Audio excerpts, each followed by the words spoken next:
We can count on David again. The downpour was unbelievable. And look, I was concerned. And here we have sunshine again. David Cornstein's positive attitude to life. Waiting for the family.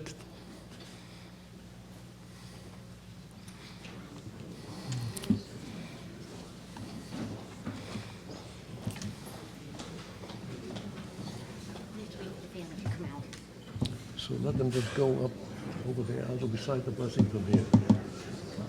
They're going to sit in the first row. But they'll have to cut. They have to stand when they do this. Oh, okay, I just have to make a quick announcement.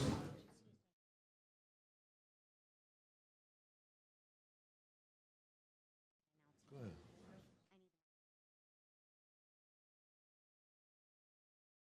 Gentlemen, before we get started, if you have a cell phone, if you could take the time to turn it on silent. And then if you could please rise for the family.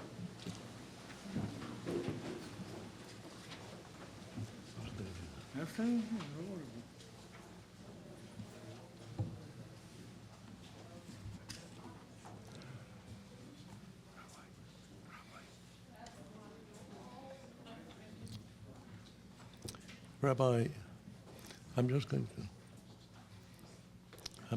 to let them stand in front, and I'll say the bracha, and then you cut.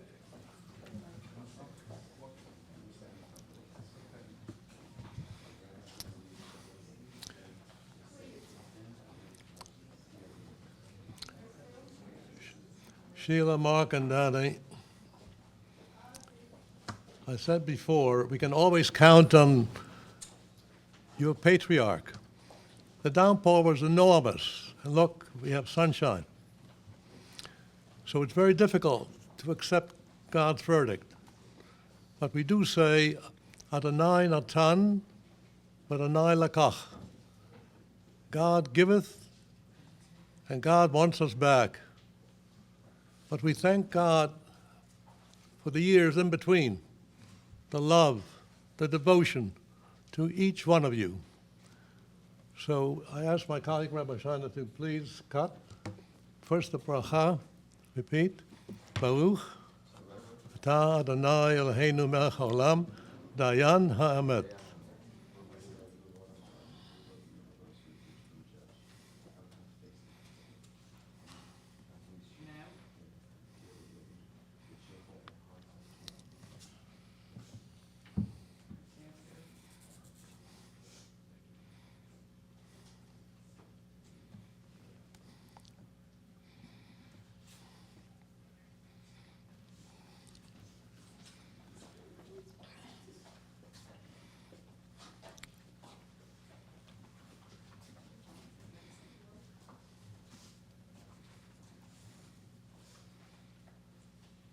Kindly be seated.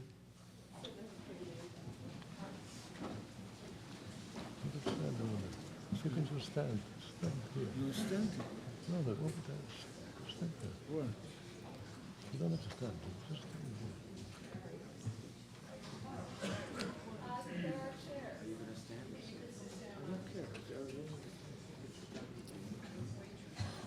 Go sit over there, okay?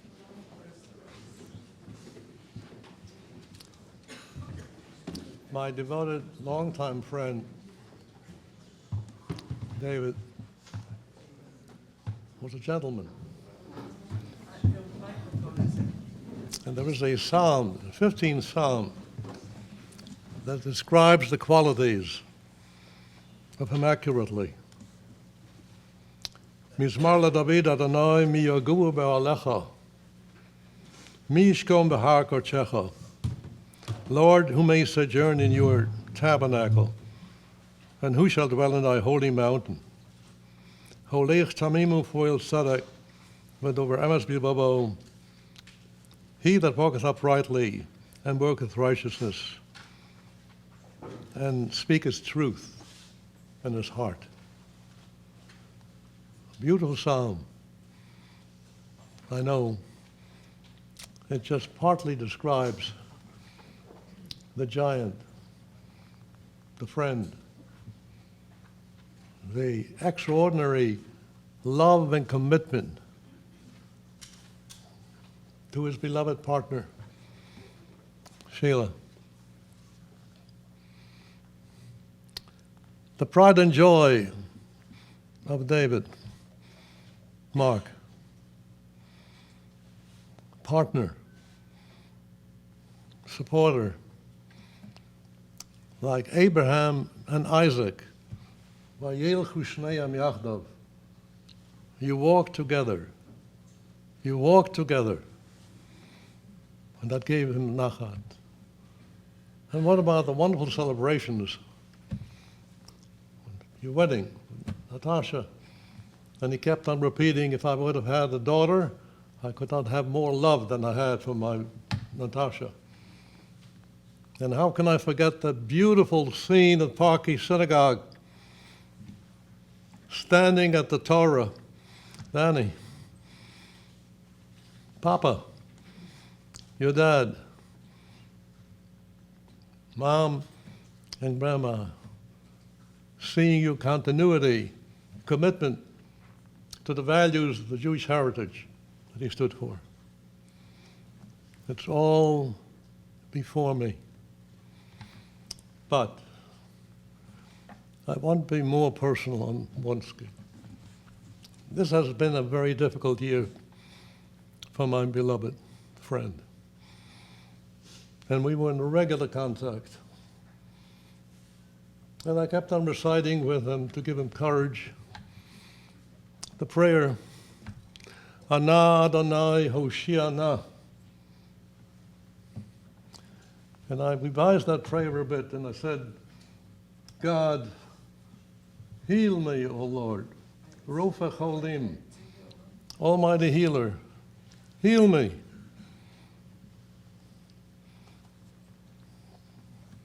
And for a while, that prayer worked. It gave him strength. It gave me strength. Typical David, when I concluded prayer, and we would say it a few times a day even, he said to me, whenever I say this prayer, I think of you and Elizabeth, and I pray for you. The reciprocity. That's why we're here. That's why we're here, to salute. As you said, Sheila, the cheerleader for you. For you, Mark. Danny, Natasha. Not only the cheerleader, but he was, and we are before Passover, we read about Egypt. We read about Joseph reaching heights as a viceroy of Egypt. And you know why? Because God gave him the blessing. The blessing of chachma, wisdom, and lev, and heart. Chachmat lev. That's exactly what David represents to each one of us. Wisdom and heart. And that's why he was an ish matzliach. Now, he didn't become Viceroy of the United States, but he did end up becoming United States Ambassador in Hungary in recognition for his dedication to public service, to his brilliant vision and mind, to his devotion to family, to education. We are proud he's at Paki Synagogue, an inspiration of leadership in our community. Yes, we return him to his Maker, but he will pray for each one of us. And one other observation, which is really, you can't earn that at New York University or law school, which he had. And I want you to remember this word, a Hebrew word. It's called chen. You know what chen is? Grace, charm, smile that opens every door. And that's exactly what he was able to do. Opening doors in business, in public life, in humanitarian causes, and strengthening the relations between the United States and the Hungarian people. And I'll conclude with one other observation. When the largest synagogue of Europe, Dohan Synagogue, honored me with a plaque on my 90th birthday at the synagogue. Do you know whom I picked to accept that honor? It was David Cornstein, my beloved friend. He stood in there for me, surrounded by the religious leaders of Hungary, including Cardinal Erda, who sends his warmest sympathies and condolences to all of you. So, I'm going to ask Sheila will not be speaking. I know. But I quoted you, Sheila. You're a cheerleader.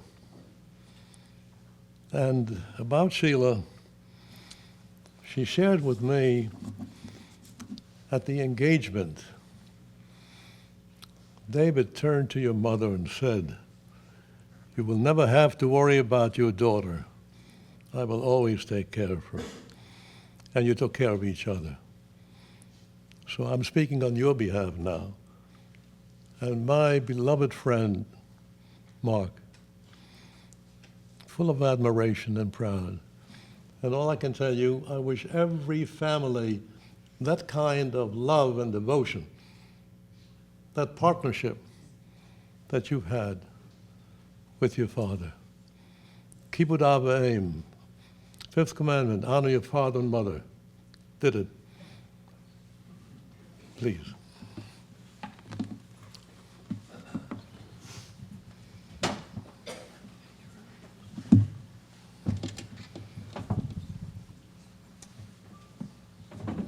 Yes.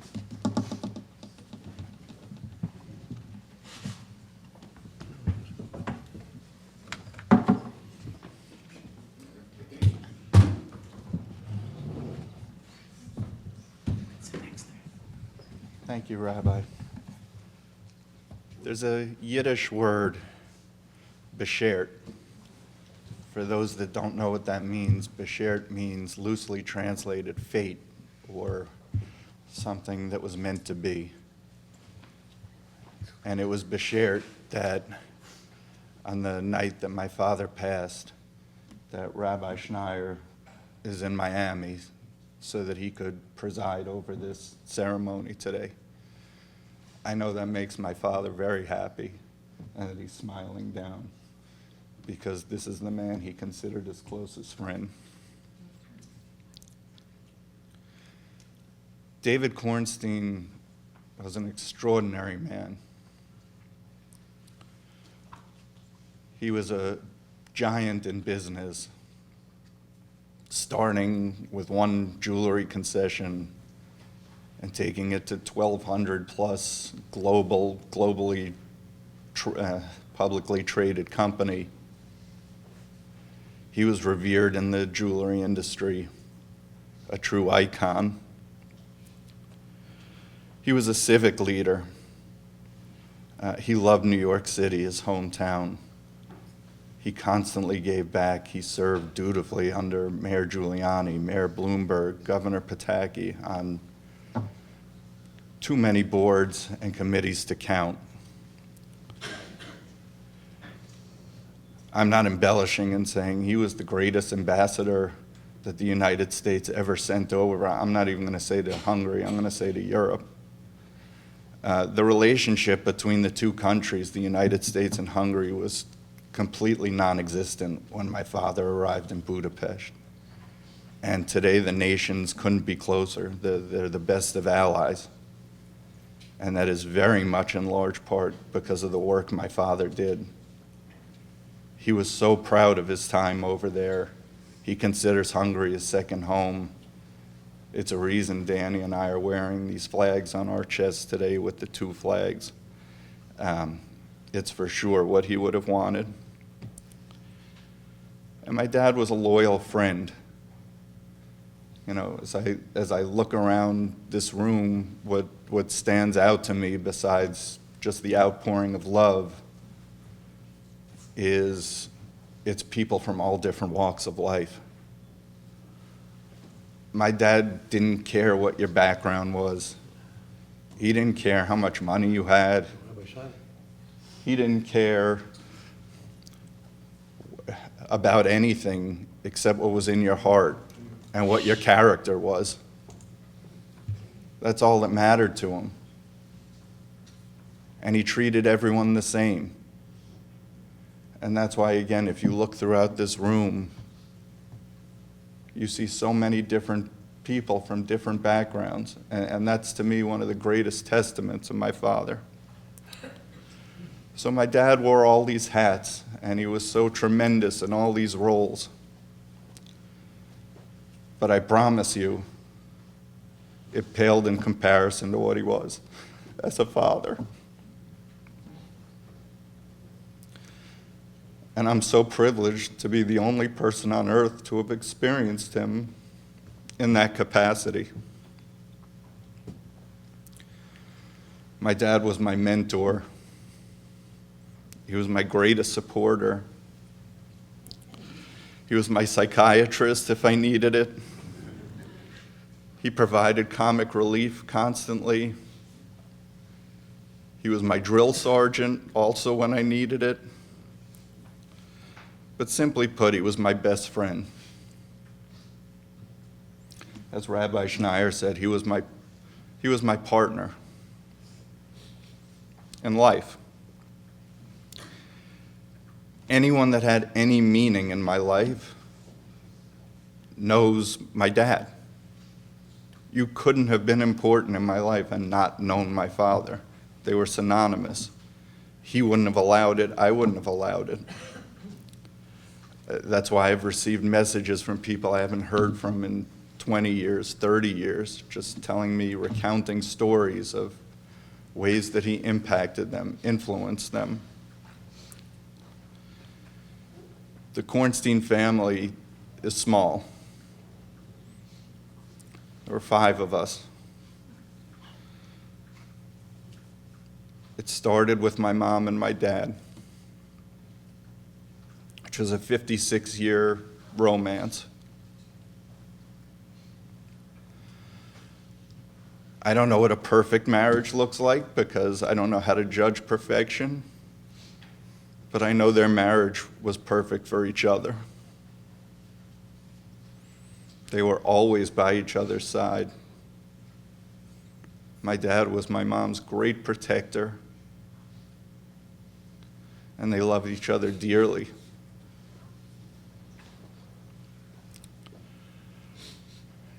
And then as I grew up and got married myself, we gained a 4th member of the family, Natasha.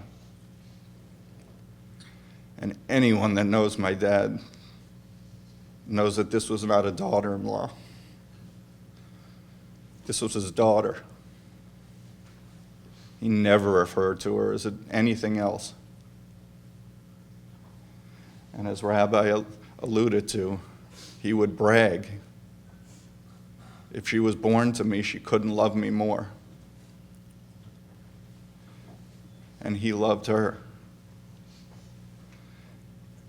And just to speak to this, at 3:45 in the middle of the night Thursday, when he passed, Natasha was holding his hand. That's a daughter.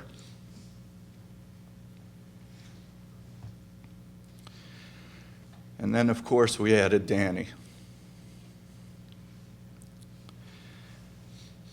And it was an instant love affair.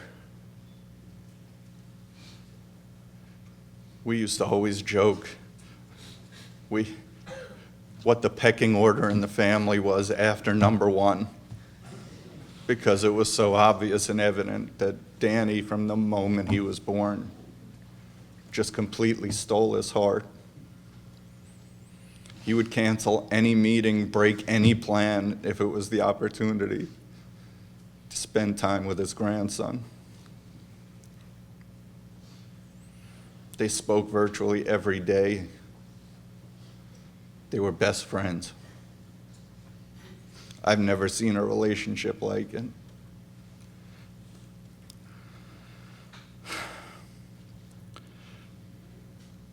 You know, as I stand here, the people that I've spoken to over the last few years know I've cried a lot of tears. We're an emotional family. We wear our hearts on our sleeves. We don't hide our emotions.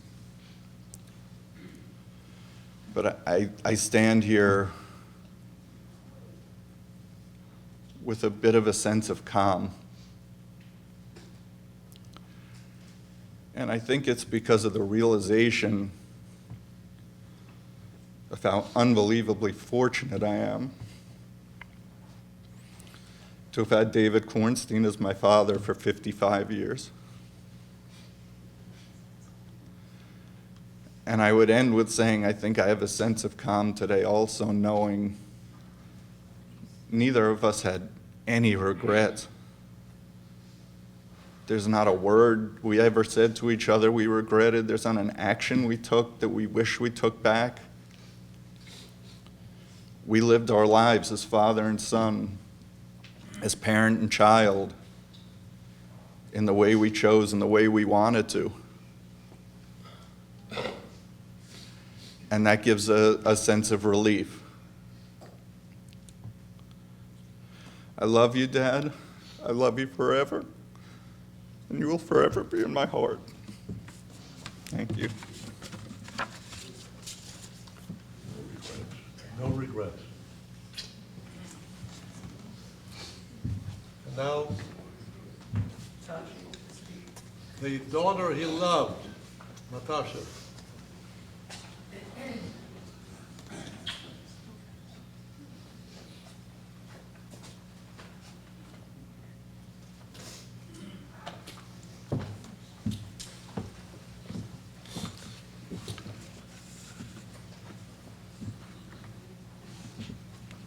Rabbi Schneier,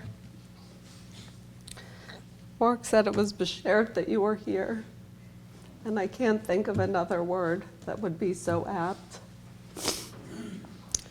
You presided over Mark's bar mitzvah, over our wedding, over the bris on the happiest day of our life, and on Danny's bar mitzvah. So to say that this was a best friend to my dad and to our family is an understatement. And I can't thank you enough for being here. To Rabbi Shiner, we have a new life here in Palm Beach. And I can't thank you enough for being this bridge to this new chapter in our families' lives.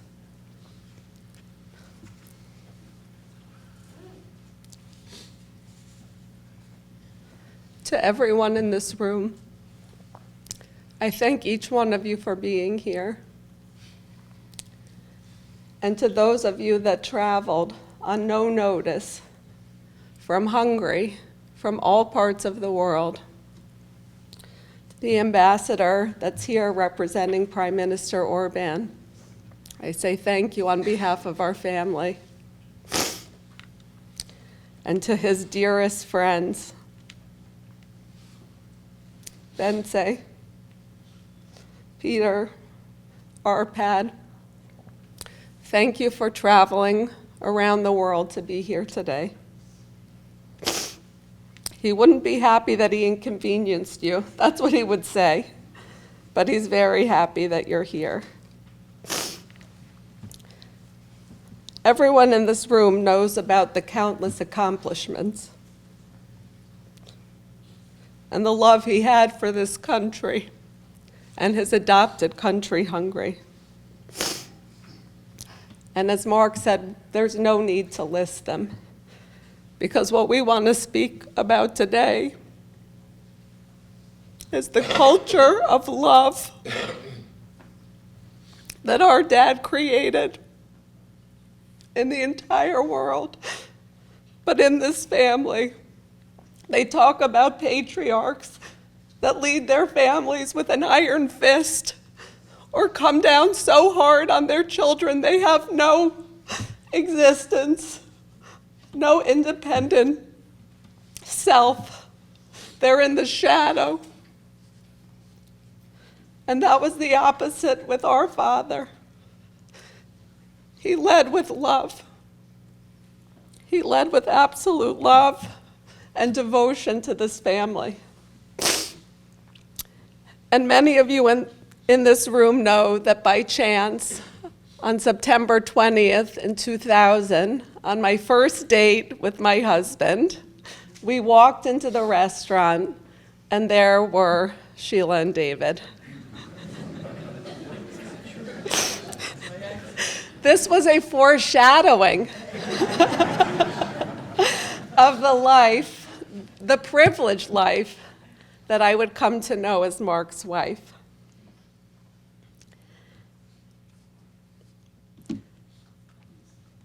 On the evening of our wedding, and many of you were in that room, he stood in front of our family and our friends, and he spoke to me, and he said, if I could paint a portrait of the wife I would choose for my son, it would be you. And that is how he treated me from the moment we said I do.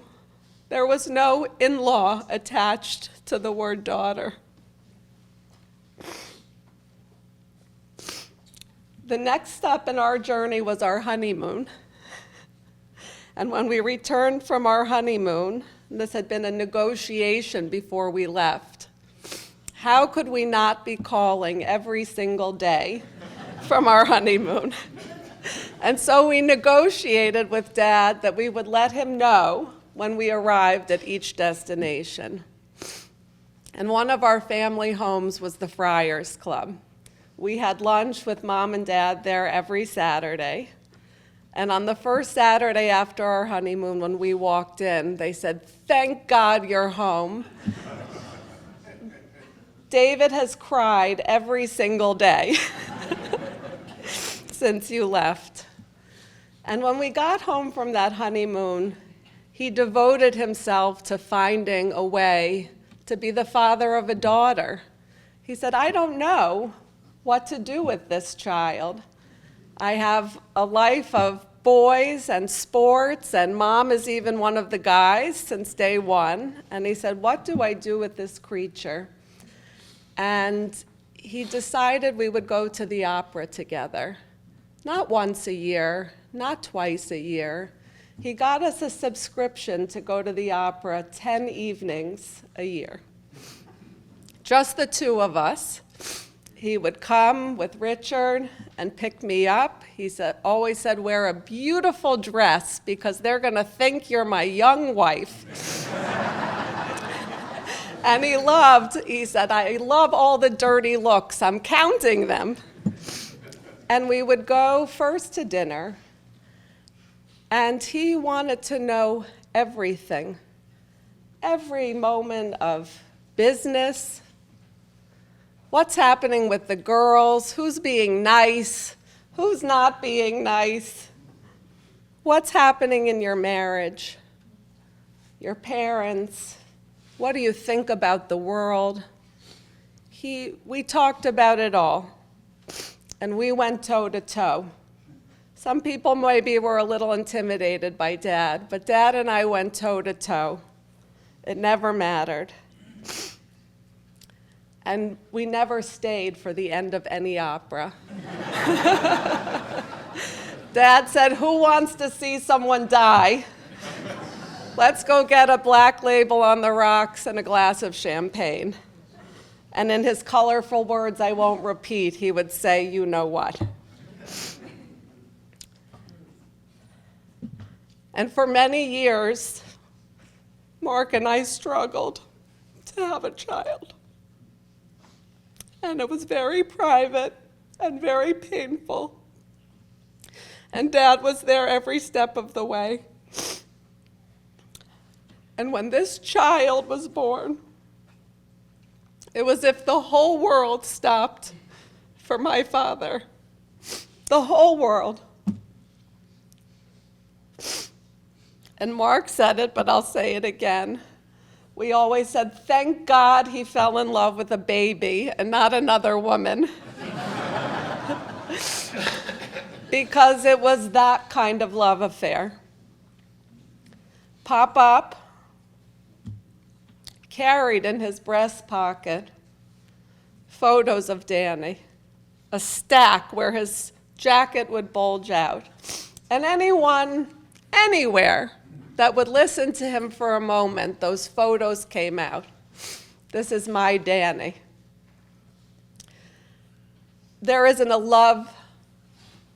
word big enough to describe the love that he has for you, Danny.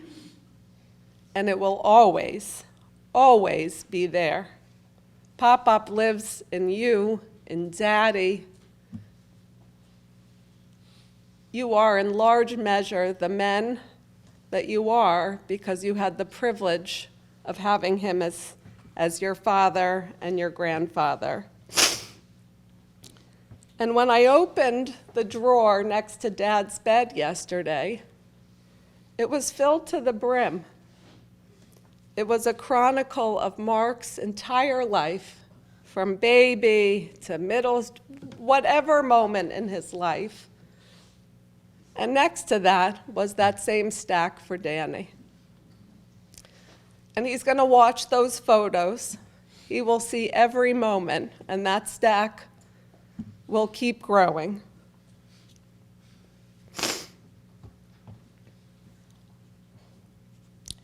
Here's what mattered to Dad. This is what he would say to us. Is your house in order? He didn't mean, was it neat?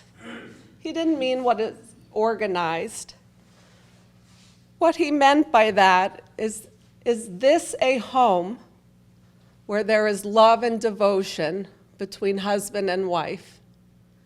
Is this a home where the child or children are the number one priority? Is this a home that is thoughtful about the world and about making the world a better place?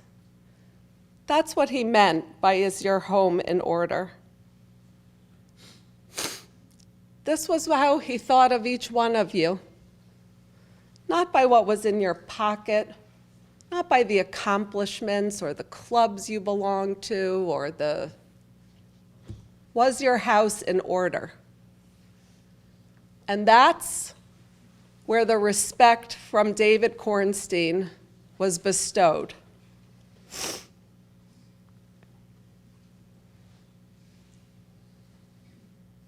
And this house is in order. This house is as in order as a house can be. And it's in order because of my husband, Mark Cornstein, who always very quietly partnered with his father.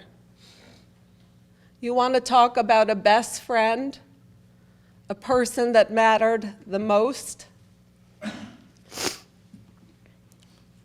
It's Mark. He was his confidant. He was his business advisor. He was his advisor for decisions he made in Hungary. And he was always behind the scenes, quietly, side by side with his father.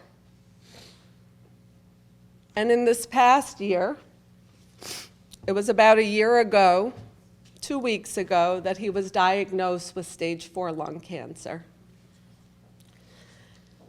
And there was no question that from that moment on, this family that was always together would live together. And so this past summer, for 3.5 months, we shared a home, the 5 of us. Not that we needed to make up for any lost time, because there was no lost time in this family. But we wouldn't take back a second of that. And when that time ended, it was a no-brainer to pick up and move to Florida. And Mark and I moved here in November, a block away from Mom and Dad, and we spent every day together. And Mark, who took his father to every single appointment, who started a business a year ago and said, "Dad, you'll be our CEO." At 87. They spent hours together every day, everything and nothing. And he held Mark's hand. That was the hand he wanted this year. And when we said goodbye to Dad, as you mentioned, on either side of the bed, the last words Dad spoke, because he said goodbye about 15 hours before he physically left us, he took Mark's hand and he said, "Don't let go of my hand, Mark. And you never will, and Dad never will." And he went very peacefully. And where I'd like to end is that if you want to honor our dad, then you will take stock of your own home today. Don't put it off. Is my house in order? Am I giving the love and kindness to my spouse? Am I honoring my children by letting them fly each in their own way? And am I thinking about the rest of the world and the people around me everywhere I go?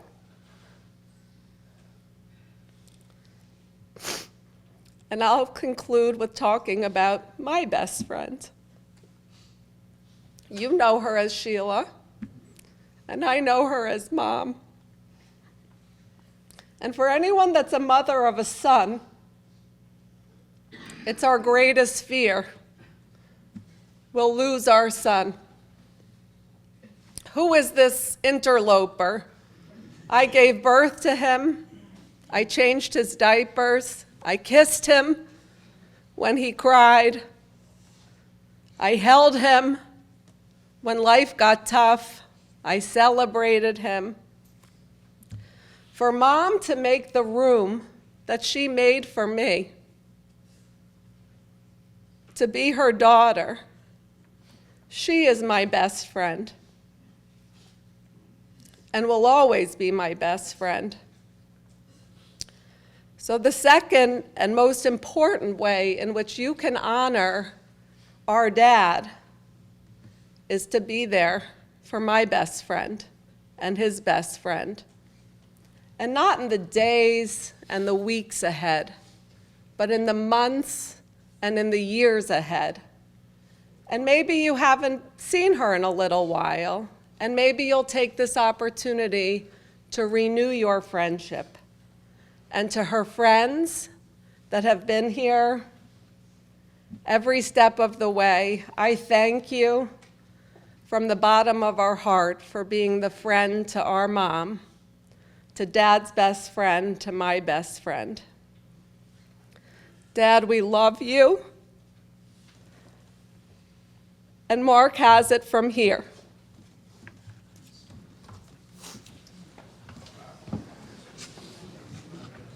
Sasha's heart was talking. And what guidance for every parent and grandparent. There's a lesson to be learned. We say, Nimnos Yomeinu Kein Hodal Chachma. Our days on earth are numbered. Each one of us.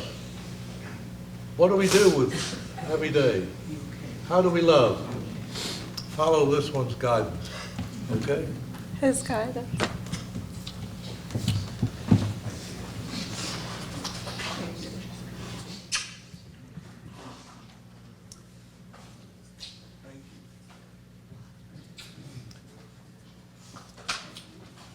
And now,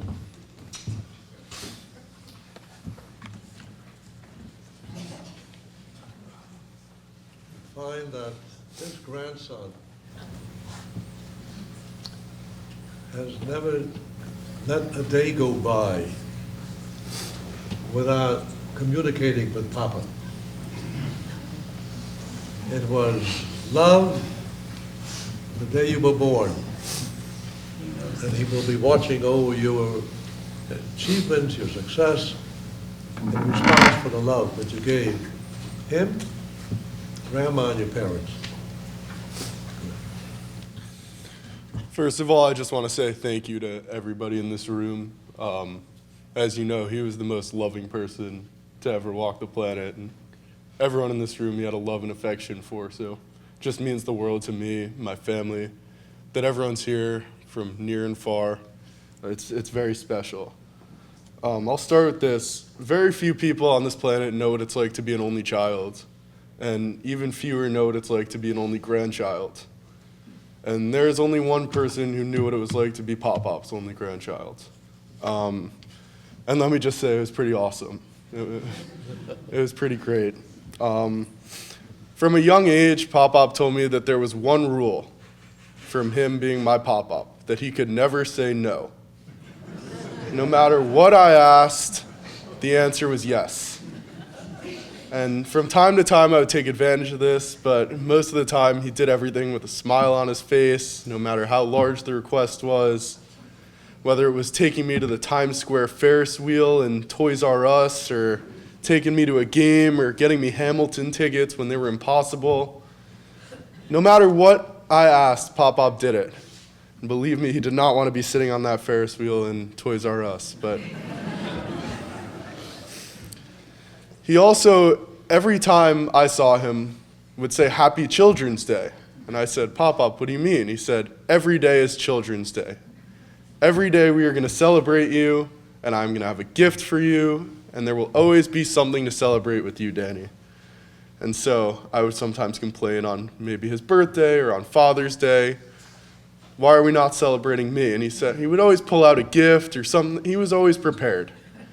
Because every day in his mind was Children's Day and an excuse to celebrate me. A story I love to tell about Pop-Pop is that he loved celebrating my birthday. And up until I was 13, we would host a big birthday party in the Hamptons every year at his house, where we would do the sports Olympics, and we would get some nice barbecue, and we would go in the pool, and I would have all my friends over. And when it was time for my 12th birthday, Pop-Pop had to have a quadruple bypass surgery in his heart, which I'm sure you guys can imagine is a pretty rough surgery. Pop-Pop's one condition that he would have this surgery would be he would only do it if I had my birthday party. If I didn't have my birthday party, he said, I'm not doing the surgery. And me, 12 years old, not really understanding the situation, I was excited. But looking back on that, how crazy do you have to be for a 12th birthday party? His life is in his hands with this surgery. And he said, you know what, I'm only doing it if Danny's happy. When he became an ambassador, I was the happiest person in the world. I don't think there's a person in the world who I didn't tell that, wow, my grandfather is going to be an ambassador for the United States. I was so proud of him. In an administration that was sometimes controversial, Pop-Up was voted by the Senate 98-0 to be confirmed. I think that speaks volumes to the man that he was. Whether you're Republican, conservative, whether you're a liberal, Democrat, no matter who you were, you love Pop-Up because he transcended politics in this role. He cared about people more than anyone. Another great story is when I was playing on the Horseman basketball team against Riverdale, Pop-Up the day before had a bleeding ulcer where he lost roughly 50% of the blood in his body. Now, normal people, you're going to sit in the hospital for a few days to a week, recover, get better. Less than 24 hours after, he was on the sidelines at my Horseman basketball game.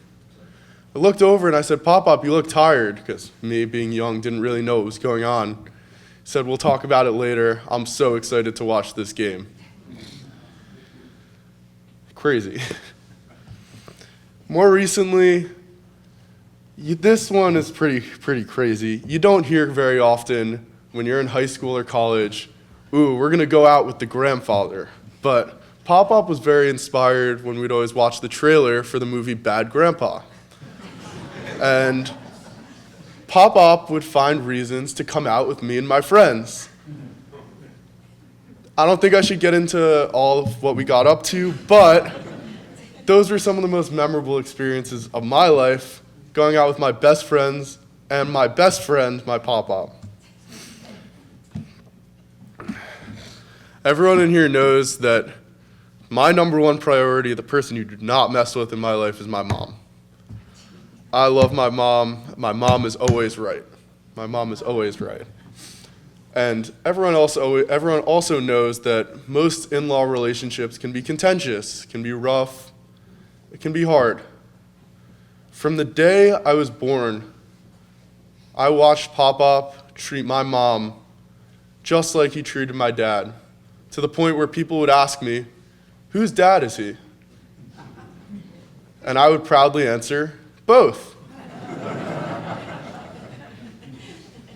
I don't know anyone else who has that type of relationship, and without that type of relationship, I wouldn't have had the relationship with Pop-Up that I have. When he was the ambassador in Hungary, I had a weird obsession with going to water parks. I loved going to water parks.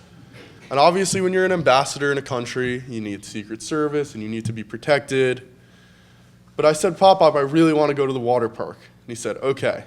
We get to the water park and I go, Pop-Up, it's closed. You didn't tell me it's closed. Why are we here? He said, it's closed for everyone else. It's open for you. And my 14-year-old self was like, whoa, this is the best day ever.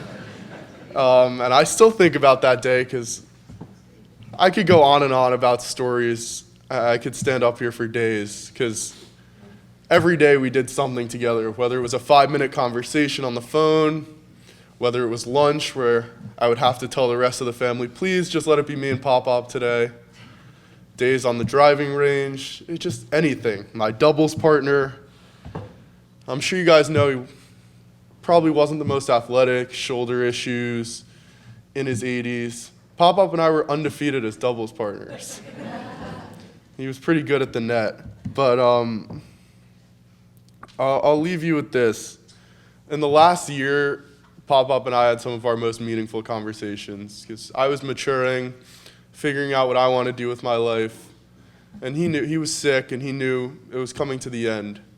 And about a few weeks back, we were sitting on the phone, probably at minute 45 of our conversation. He said, Danny, I'm really at peace. I'm really at peace with where I'm leaving this family. I'm so proud of the life you've lived, and I'm so proud of the man you're becoming. He loved me, he loved my family more than anyone on this planet could love someone. The fact that I could go home every day, have someone to call, it was amazing. When I did something wrong, when I screwed up, because believe me, I screwed up a few times in my life, and I didn't want to tell my parents, I called Pop-Up. I said, Pop-Up, what do I do? And he got me through it. When I wanted to do something fun, and I didn't want to tell my parents about it, I said, Pop-Up, can we arrange this? And it was arranged within 15 minutes. He was my best friend, and he's my role model, and he's everything I want to be in life. And if one day I could be 100th of the man that he is, I'll know I lived a very successful life. Thank you, guys.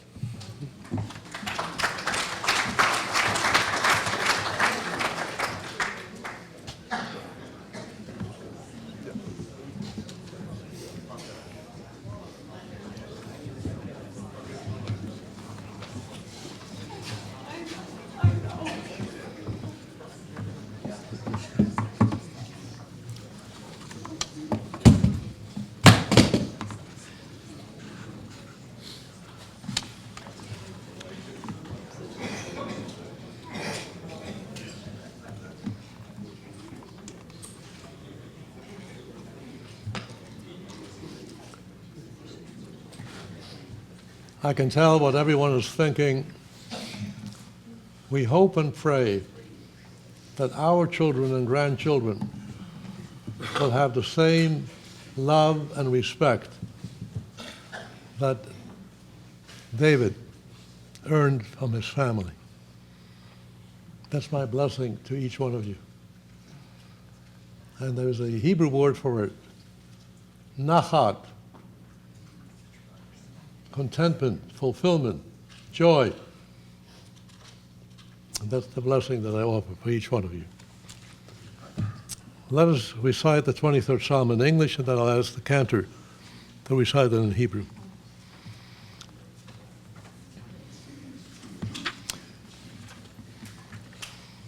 The Lord is my shepherd, I shall not want.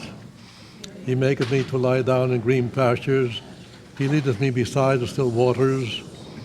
God restores my soul and guides me in righteous paths for God's name's sake.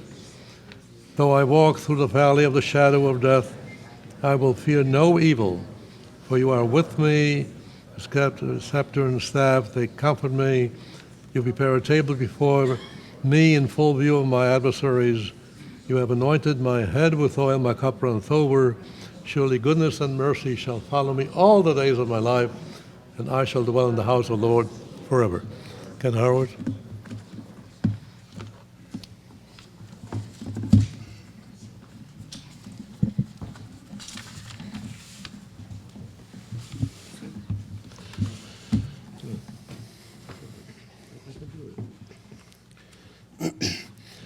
Mizmor leDavid,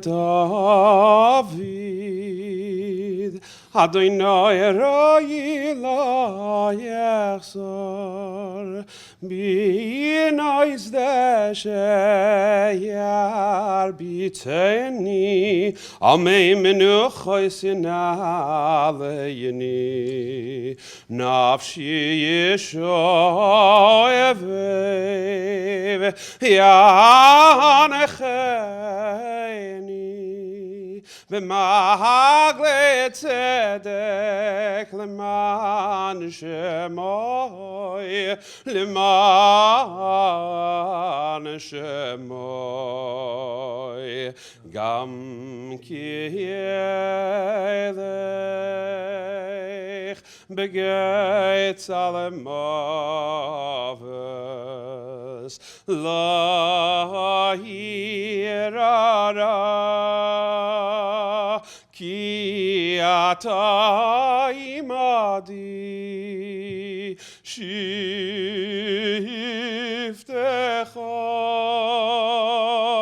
o mishanetecha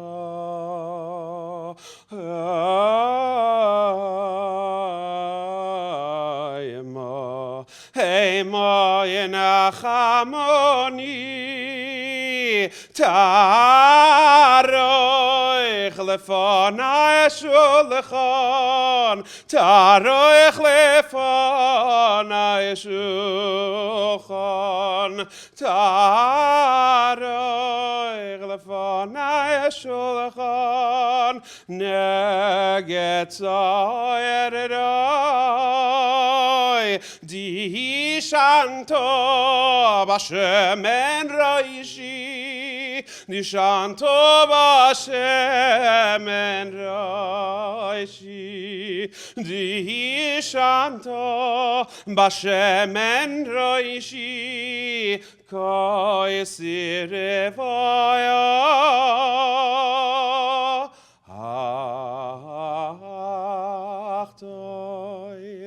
ach toiv chesed yirtifuni kol yemei chayai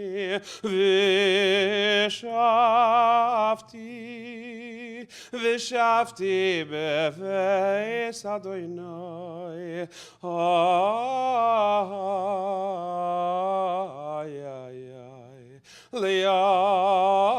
li'arech yamim.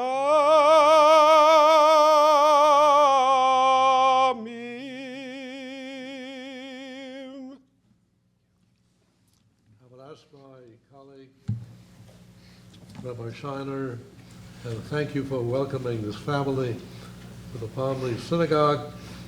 And again, let us only share smachot together with the Kehillah, with you, and the entire Cornstein family.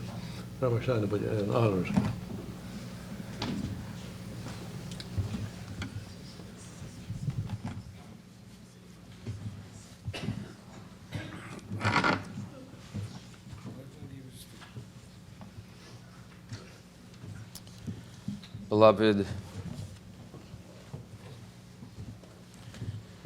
Beloved family and friends, beloved wife Sheila, 56 years, Mark, Natasha, Daniel. While Rabbi Schneier was blessed to know David for 50 years and call him a best friend, I feel privileged and honored to have gotten to know him over the years that he, together with you, Sheila, came to Palm Beach, and I look forward to continuing that relationship with Mark and Natasha, and maybe one day I'll be able to say I stood with you under the chuppah at your wedding. Someone once said that when a baby is born, they're given a blank canvas. And every day when they live their life, the way they live their life is another stroke of paint on that canvas. And when they die, they leave behind a portrait of their life. And that portrait is framed by death. And that portrait of a life well lived remains hanging in the heart and the mind and the soul of all of those who knew them and loved them, first and foremost their family. Your husband, father, and grandfather painted a masterpiece. And what was spoken here today by those who knew him most is inspiring for everyone here, and we all go home with that portrait of how to live a life of goodness, righteousness, love, and kindness. Even before I got to know your beloved husband and father and grandfather, David Cornstein, I heard about him. Our rabbis say there are certain people that shmo holech lefanav, their names precede them. And people said, just wait till you meet David Cornstein, Ambassador David Cornstein. And everyone spoke in such high regard and praise and admiration for him.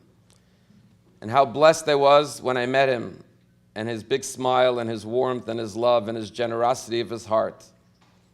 And I invited him, of course, to speak to the youth of our congregation at one of our leadership sessions, to hold him up as a model for them to emulate their lives. Our rabbis and ethics of our fathers say there are 3 crowns that a person can aspire to wear in this lifetime. The first one is Keter Torah, the crown of Torah, of knowledge, wisdom.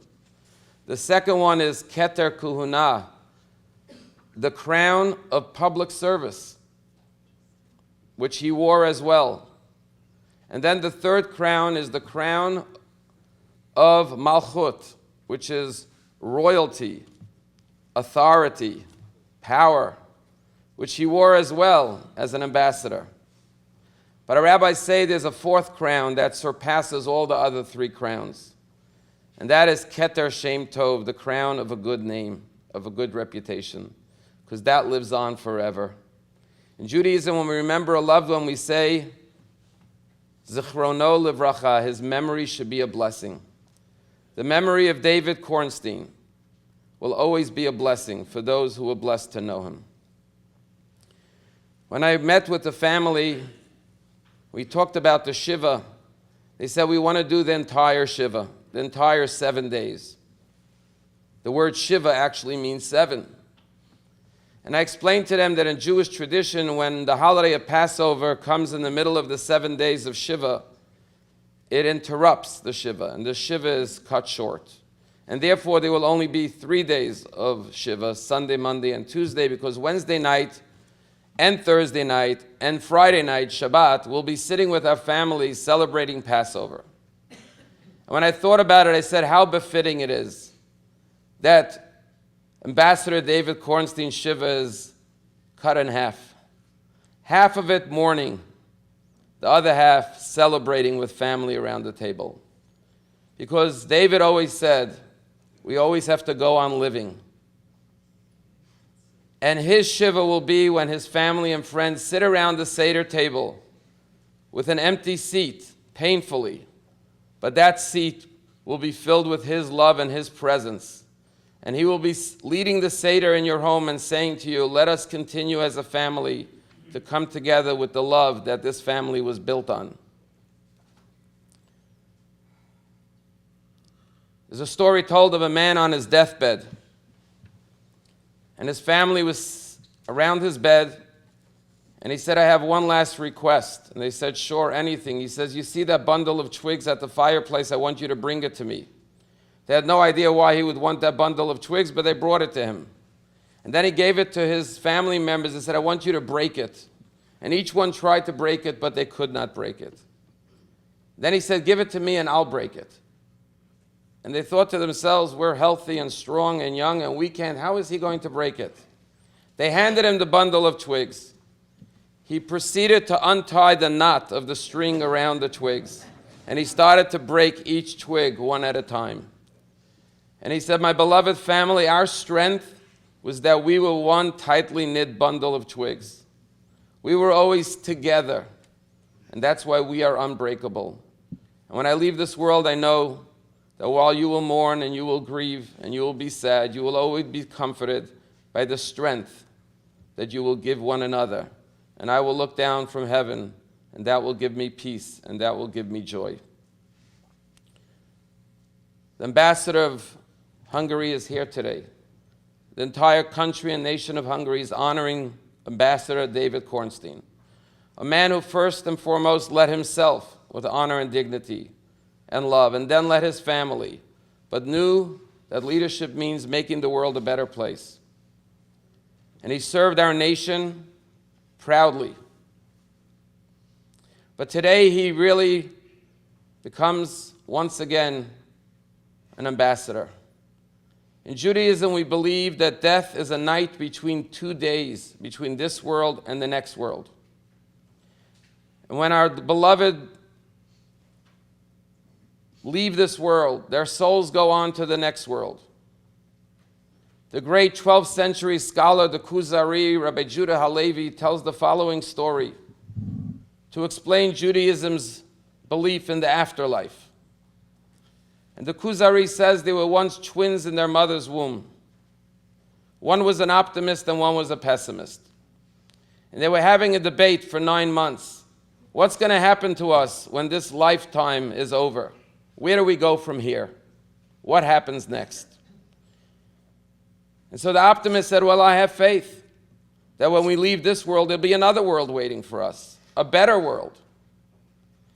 And the pessimist says, well, do you have any evidence? Do you have any proof that this other world exists? I think you're just imagining it because you don't want to face the reality that in 9 months it's all over. And the optimist said, I don't have proof, but logic tells me the same God that's taking care of us here and creating us miraculously is not just going to abandon us after 9 months. There must be another stage of life waiting for us. Says the Kuzari, the day of birth comes. The mother goes into the delivery room and they feel the contractions and they know something's imminently going to happen. And the womb opens up and there's a bright white light which they heard about at the end. And as fate would have it, the brother who is the optimist starts to leave the birth canal first. And his brother, the twin brother, the pessimist, is weeping. He's kissing his brother goodbye, saying, it was nice knowing you, but this is obviously the end. And he's fearful because he knows he's next. His brother, the optimist, leaves the womb. And now he's all alone in his world. He's already missing his brother's company. And he's thinking, where is my brother? Is he okay? Where is he? And suddenly he hears something he never heard in his entire lifespan. From the other side of the womb, he hears the shrilling cry of his twin brother as he takes his first breath of life. Says the Kuzari, the brother, the pessimist in the womb, says to himself, you see, I was right. He had so much faith that there's another world waiting for him. They must have just killed him, and he's screaming in pain and agony. Says the Kuzari, little does he know that on the other side of the womb, there's a mother and a father embracing their newborn child with tears of joy coming down their cheeks and saying, welcome to our world. Little does the pessimist know that what he just called death was actually birth and life. Says the Kuzari, what we call death in this world is birth and life of the soul in the next world. And as we sit here crying, David's beloved parents, Irving and Fanny, Fagel and Yitzchak, are waiting to embrace their beloved child with tears of joy and say, welcome to our world. Your beloved husband and father and grandfather isn't going anywhere.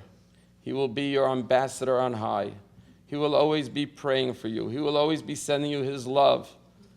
And he will always be advocating for you, but not only for you, for everyone in this room, for all of his friends, for all of his family, and for all of humanity. Yehei Zichro Baruch. The memory of Ambassador David Cornstein will forever and ever be a blessing.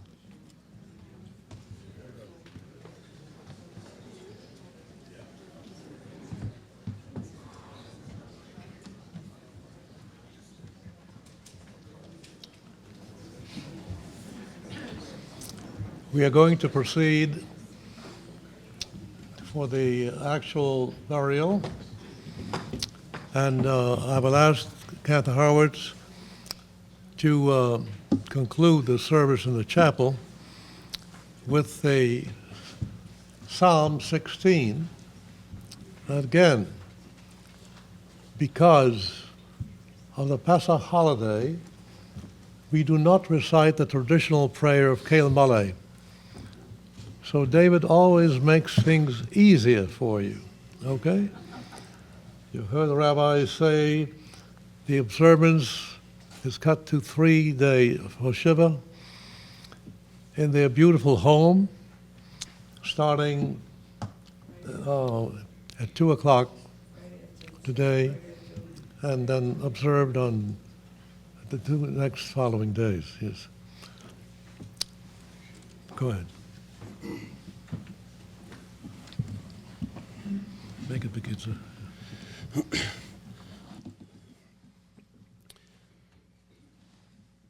מכתם לדוד שמרני אל כי חסיסי בך אמרתי לאדוני אדוני אתה תבשי בלעליך לקדושים אשר בארצים ובדיר כל החפצם ירבו עטבו ישמח אמרו בלעשי נזכי ימין ידם בלעשי שמו ישמח סבסי אדוני מנס חלקי וחויסי אתה תומך קוירלי חבלים נפלו Banahim Mafnachaloz Shafra Allah Yavareches Adonai Asher Yotzori Aflelois Yiseruni Chele Yomaisai Shivisi Adonai Elenegdi Samine Kimimi Bahalemoit Lachin Samachli Bivayogal Kevoidi Af Besori Ishkan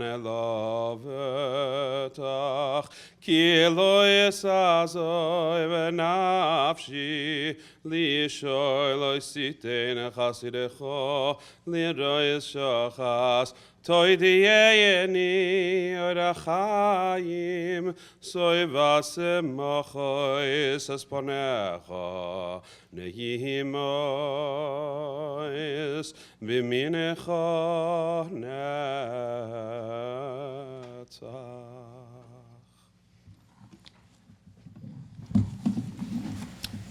family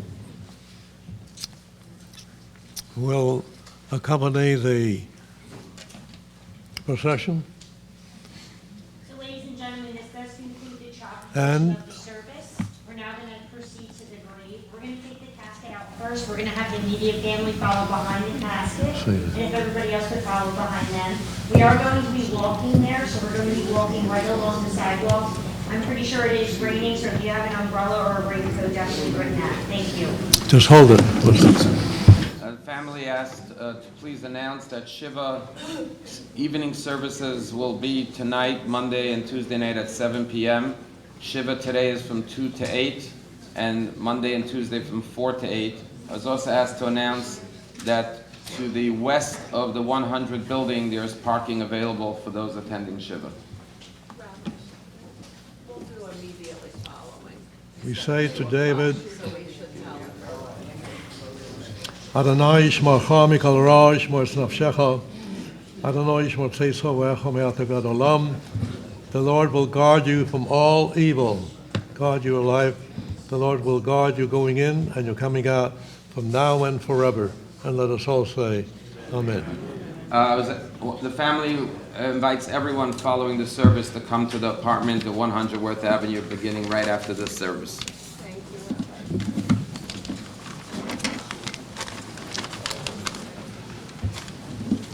you. Wait. You want to wait? Who is it for? This is for me. The dragon. Yeah. You have a step over here. Before you step down, so great to see you. You look great. You're the only guy in the room over tonight. You're, younger than you are. William, how are you?